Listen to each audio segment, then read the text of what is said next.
Welcome to MRII's Insights and Innovators podcast, where we talk to top market research professionals to get their inside stories about innovative and enduring best practices. Today's episode is sponsored by Suzy. Suzy is the real-time market research platform. Suzy's audience-powered tools enable research from start to finish, helping enterprises make more intelligent decisions. Now, here's your host for today's episode. It's rare in any industry for a family-owned business to see significant reimagination and meteoric growth after the exit of the company's founder. But Sago CEO Steve Schlesinger has been rewriting the rules for decades. He joins Insights and Innovators to share his perspectives on an incredible career of transformative growth and entrepreneurial passion. I'm John Lass, president of Sports and Leisure Research Group and a past president of MRII. From the moment we envisioned this podcast series, today's guest was at the top of my personal list of those that I wanted to feature. Steve Schlesinger has enjoyed a remarkable career that has seen him take the business that his mother started literally at her kitchen table and transformed it into Sago, a powerhouse oozing with innovation and constant evolution. But like any success story, it comes with unexpected detours along the way.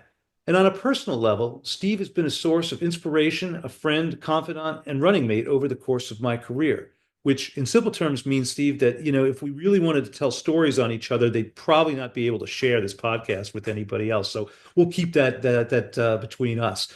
But it's great to have you on this episode of Insights and Innovators and excited to join in the conversation.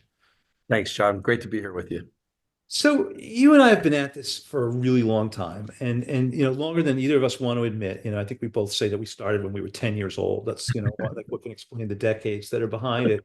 But as we think back on that journey, where's the industry now, and what's different about today when it comes to the shape and essential focus that insights providers need to subscribe to?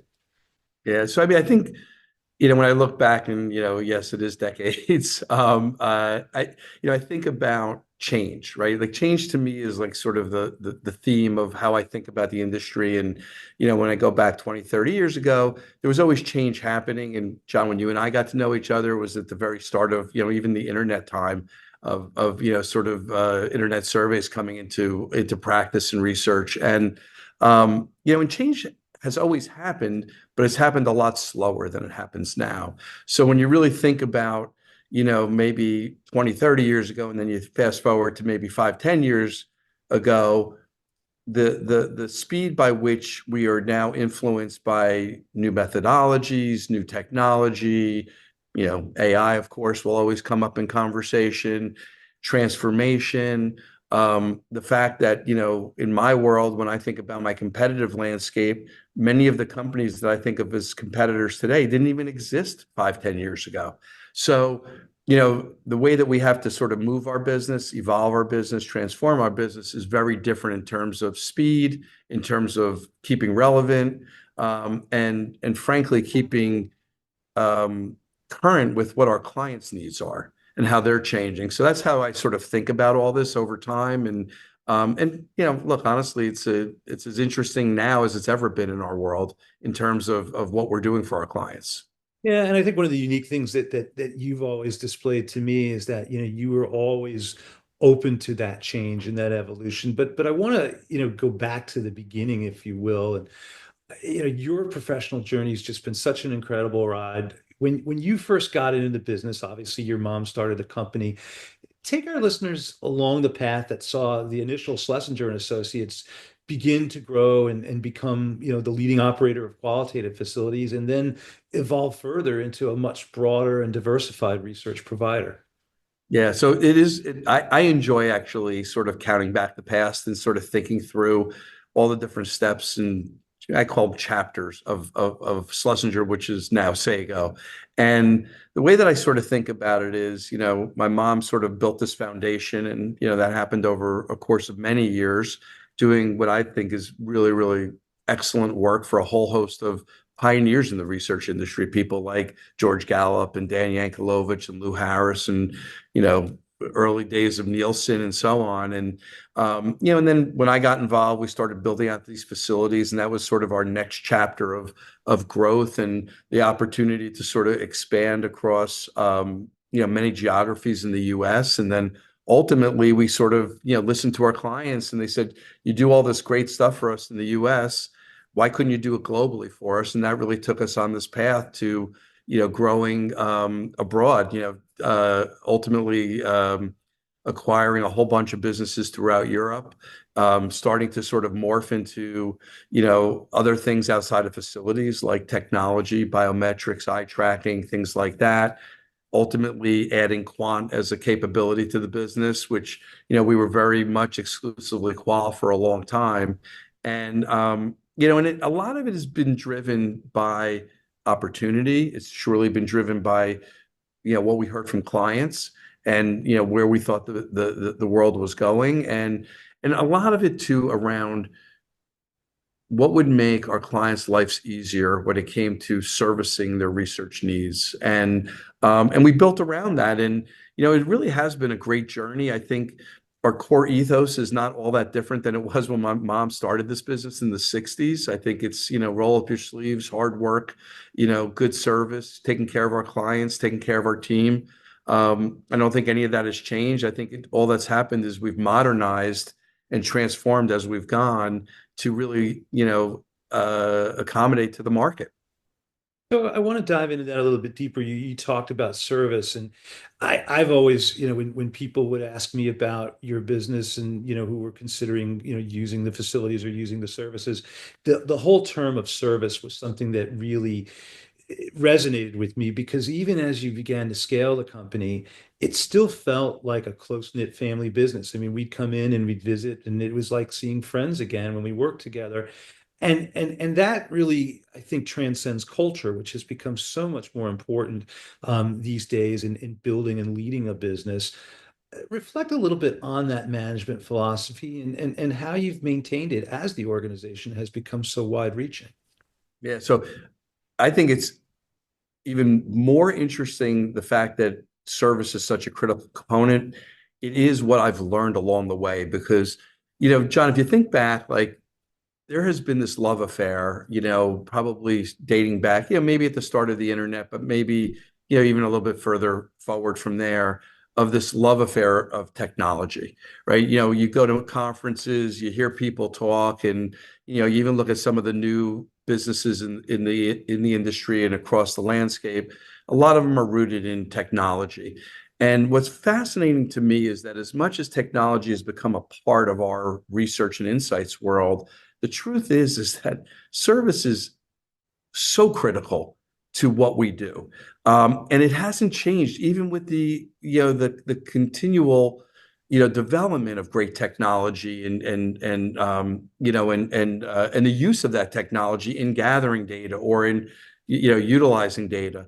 So, I think I have made mistakes over the course of the years, falling too in love with this concept of technology and falling prey to not focusing enough on the service element of what we deliver for clients. Our clients need our help.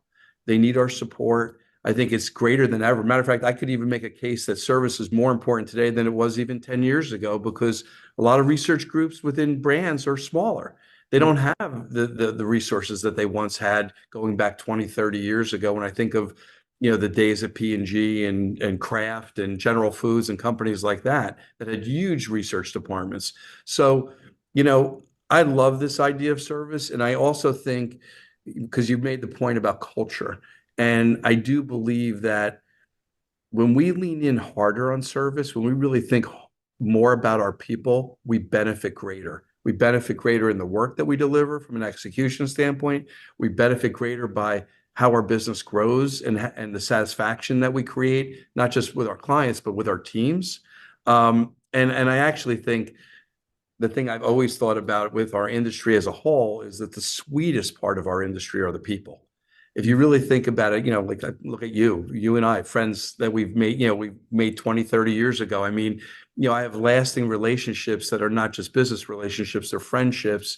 And it's actually been one of the sweetest parts of working in this industry are those relationships. And they are all rooted originally in an element of service. Yeah, and it's still, I think, even like you said, even more important today because it's easy to sometimes think that, with all of this transformation and technological change and the pace of which the industry moves, that at the end of the day, a lot of it really does come down to relationships, and it comes down to trust, and it comes down to being open to make those moves. I mean, I think back, I remember it still so vividly, this was probably 15, 20 years ago, if that.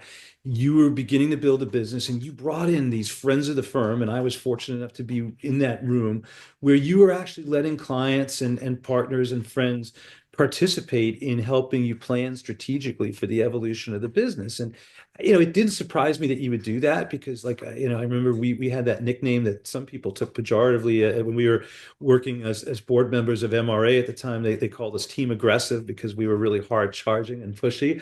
But it also meant that we were willing to push boundaries and challenge conventional thinking. And I'm curious, how do you still channel that? Again, as you became a bigger organization, you obviously, became Sago. You sold pieces of the business to that. How did you keep that going? And or were there elements of it that you lost as that evolution occurred? Yeah, so I think, with any type of evolutionary journey and as well, thinking about the size of the business today versus the size it was 20 years ago, lots of change has to happen. And, some of that is in how you lead, how you manage, how you delegate, how you think about how the business is constructed or designed or architect. You have to really sort of give that thought. And, of course, during that course of time, you're going to make some mistakes too, in terms of, how you craft that leadership and how you and the team and how you think through what's important to the business and where you're making your bets and and how you are transforming. And I think you have to get comfortable with the fact that it is a more complicated business today than it was many, many years ago in every right. I mean, it's amount of people, client type, methodologies, capabilities, you name it. It is a more complex business today.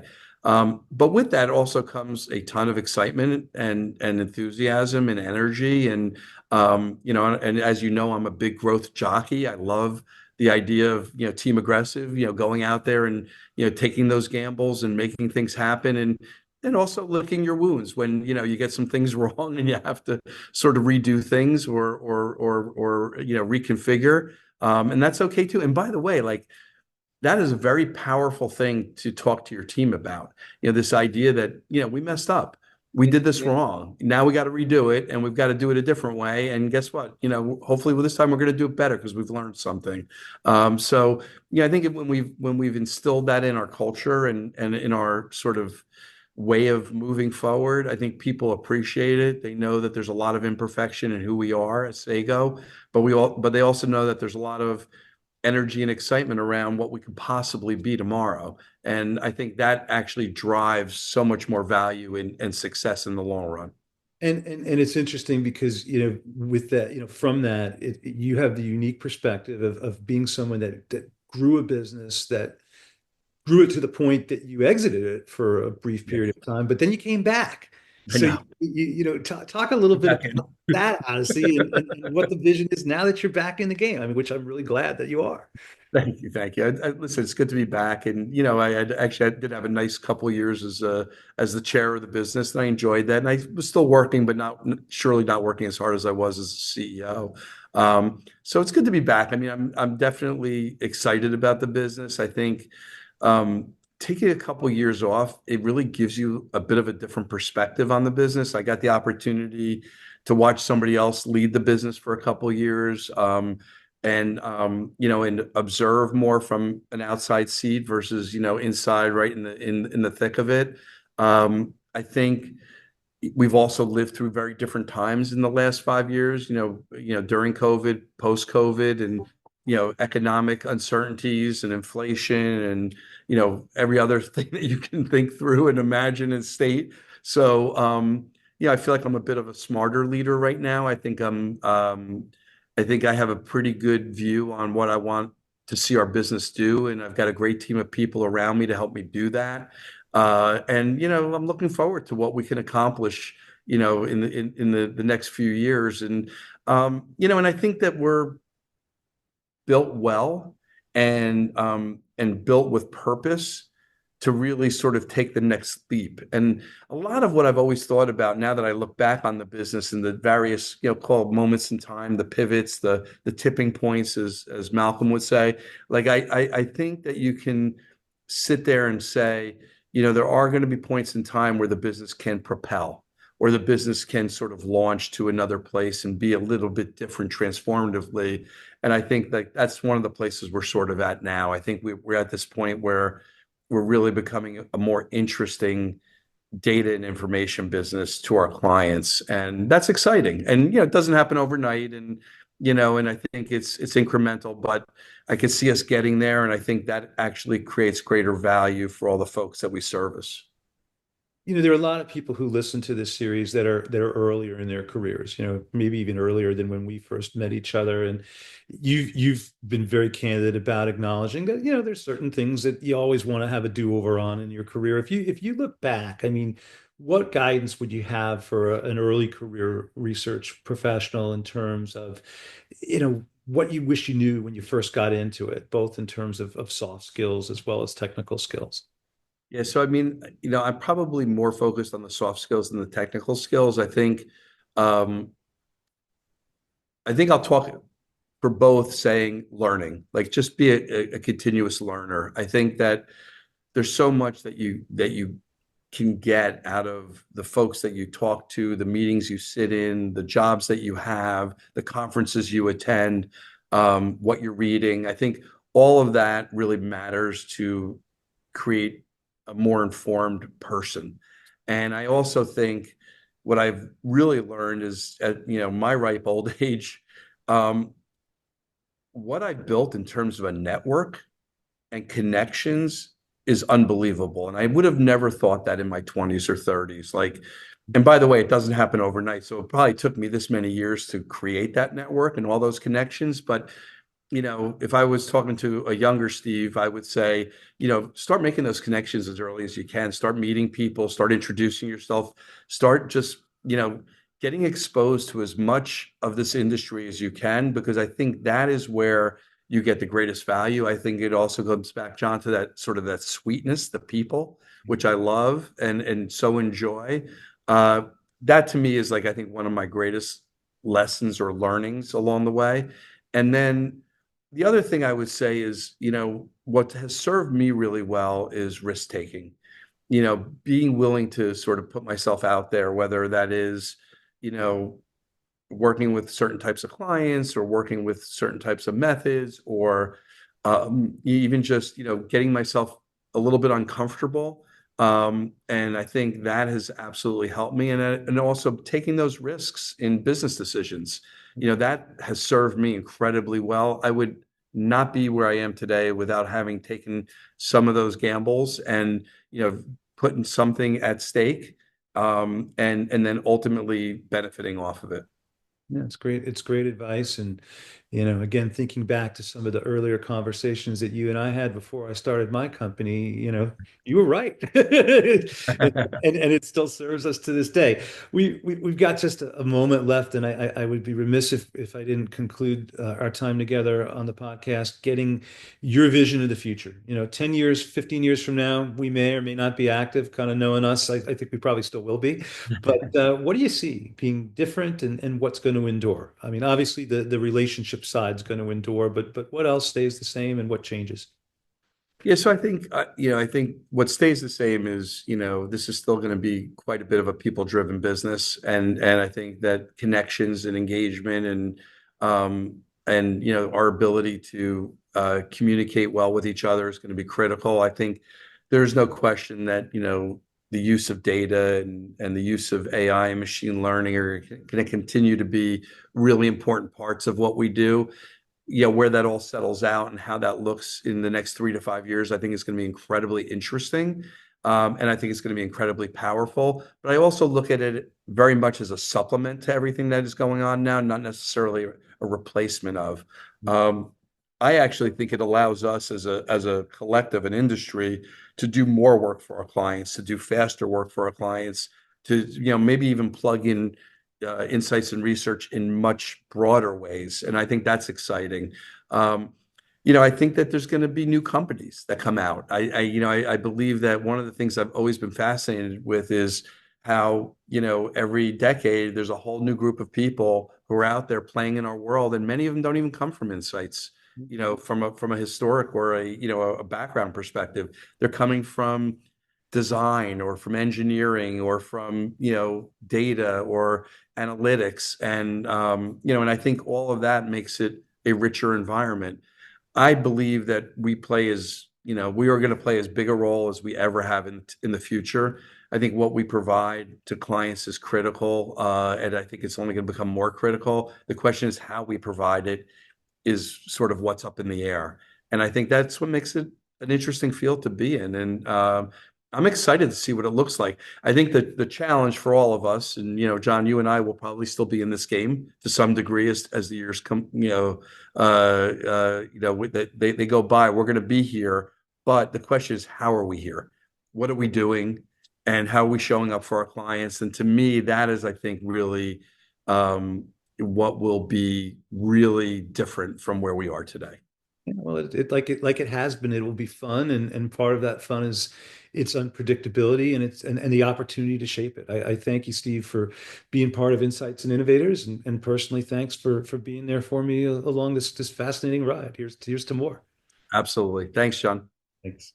Thanks for joining the Insights and Innovators podcast from Market Research Institute International. Click subscribe to never miss an episode and visit us at mrii.org for more market research insights.